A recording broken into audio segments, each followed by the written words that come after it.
বেশিরভাগ মানুষই tomato sauce অনেক পছন্দ করে, যে কোনো ক্রিস্পি নাস্তার সাথে সস হলে পারফেক্ট হয়। দোকানে কেনা সসগুলো স্বাস্থ্যকর তো নয়ই, বরং ক্ষতিকারক। সো সেগুলো অ্যাভয়েড করাই আমাদের জন্য উচিত। আর যদি বাসায় তৈরি করে নেওয়া যায় সেটা তো অবভিয়াসলি পারফেক্ট হবে।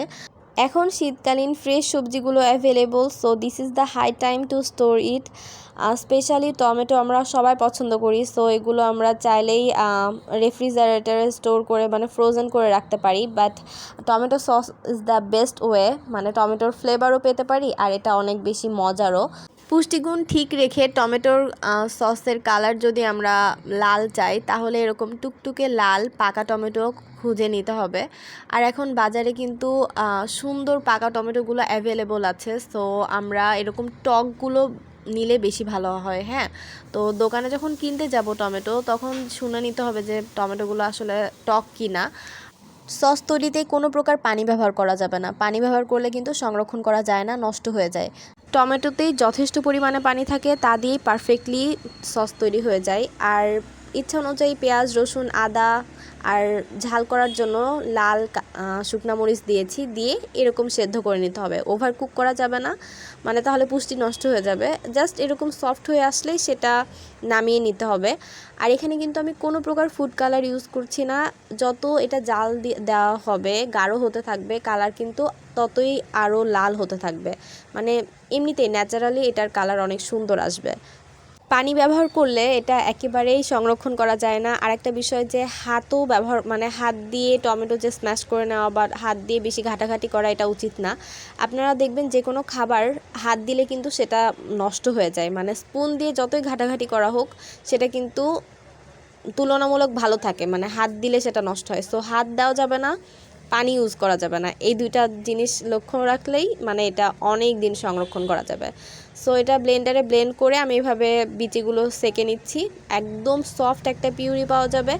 যতটা সহজ মনে হচ্ছে ততটাও সহজ না, মানে হার্ড অংশটা হচ্ছে সেকে নেওয়া, একটু সময় সাপেক্ষ। সো ধৈর্য নিয়ে একটু সেকে নিয়ে তারপরে এটা পাত্রে দিয়ে নিয়ে তার মধ্যে চিনি অ্যাড করে কিছুক্ষণ জাল করতে হবে। তারপরে এটার মধ্যে দিতে হবে, ইচ্ছা অনুযায়ী ফ্লেভার দিতে পারেন। একটু ঝাল করার জন্য আমি লাল মরিচের গুঁড়া দিয়েছি। আর আরেকটা বিষয় হচ্ছে অনেকে গরম মশলা ইউজ করে, বাট দোকানের টমেটো সসে কিন্তু কোনো গরম মশলার ফ্লেভার থাকে না। সো এটা অ্যাভয়েড করাটাই আমার কাছে শ্রেয় লেগেছে। এখন কর্নফ্লাওয়ার আর ভিনেগার দিচ্ছি। ভিনেগার হচ্ছে সংরক্ষণের জন্য, আর কর্নফ্লাওয়ারটা এটার কনসিস্টেন্সিটা মানে থিকনেসটা সুন্দর গাঢ় করার জন্য দিয়েছি। এই তো, তারপরে এটা জাল করতে থাকতে হবে। এক্সপেক্টেড ঘনত্ব আসলে এটা নামিয়ে নিব। আরেকটা বিষয় কি, যে কর্নফ্লাওয়ারটা কিন্তু পানি দিয়ে গুলায় না, এটা আমি ভিনেগার দিয়েই গুলিয়ে এখানে দিয়ে দিয়েছি। আর সরাসরি যদি কর্নফ্লাওয়ার এর মধ্যে দিয়ে দেওয়া হয়, তাহলে কিন্তু দলা পেকে যাবে, একদমই নষ্ট হয়ে যাবে মানে এটার ঘনত্ব। সো ভিনেগার, কর্নফ্লাওয়ার একসঙ্গে মিশিয়ে সুন্দর করে দিয়ে এটা মিশিয়ে নিতে হবে। আর এই যে দেখেন, ঘনত্বটা যখন একদম গাঢ় হয়ে যাবে, তখন এটা নামিয়ে নিতে হবে। এটা টেস্ট করে নেওয়ার জন্য স্পুনটা এরকম উঁচা করে ধরলে বোঝা যাবে যে এটা যদি এরকমভাবে সরাসরি গড়িয়ে না পড়ে বা পানি না ছাড়ে, তাহলে বোঝা যাচ্ছে যে ইটস ডান, এখন এটা রেডি। ঠান্ডা করে তারপর এটা এয়ারটাইট বক্সে রেখে দিতে হবে। কাচের জারে রাখলে বেটার হয়, তাছাড়া প্লাস্টিকের জারেও আপনারা সংরক্ষণ করতে পারেন। এই তো ঠান্ডা হওয়ার পর কালারটা আরও সুন্দর এসেছে, আর একটু ঘন হয়ে গিয়েছে।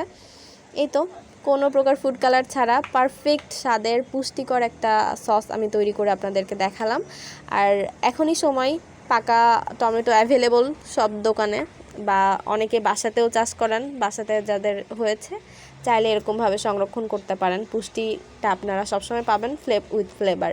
আচ্ছা, রেসিপিটা তো খুবই লেন্দি করে বলা হয়েছে, এখন সারসংক্ষেপণটা আপনাদেরকে জানিয়ে দিচ্ছি। ফার্স্ট অফ অল, টমেটোগুলো ধুয়ে কেটে সেদ্ধ করে নিতে হবে। চাইলে পেঁয়াজ রসুনের ফ্লেভার অ্যাড করতে পারেন ইচ্ছা অনুযায়ী।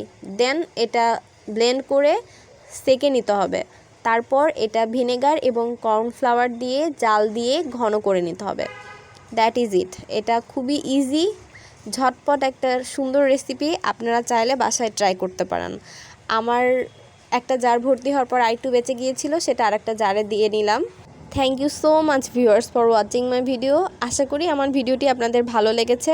আল্লাহ হাফিজ, ভালো থাকবেন, টেক কেয়ার।